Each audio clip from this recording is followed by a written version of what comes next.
Une bâche en guise de tente. Réfugié dans le camp de Kanyarushina, aux portes de Goma, Pascal Barikoubuya ne sait pas quand il rentrera chez lui. Son village de Rugari, à 70 km au nord, fut le théâtre de combats entre le M23 et l'armée congolaise. Ce père de 6 enfants ne s'imagine pas se rendre aux urnes dans un an.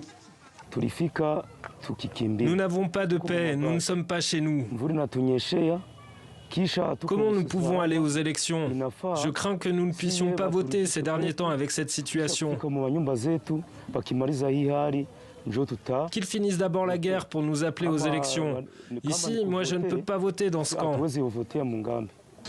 Il y a une semaine encore, le M23 menaçait d'entrer à Goma, la capitale du Nord Kivu. Les habitants redoutent de voir leur province exclue des prochaines élections. Moi, ma crainte, c'est de ne pas avoir cette chance aussi, attaquer habitants du Nord Kivu, attaquer population de l'Ituri, de ne pas avoir cette chance aussi de participer aux élections. Pour moi, je pense que c'est une piège que le gouvernement est en train de nous piéger en tant que population. Un piège. En fixant la date des prochaines présidentielles au 20 décembre 2023, le gouvernement a voulu donner des gages de transparence. Mais la promesse semble intenable.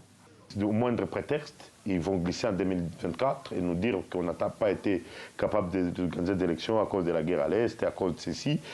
Et où ils vont nous organiser une élection des pacotis à la manière des Nanga, où ils vont nous dire qu'on exclut le Nord Kivu et l'Ituri.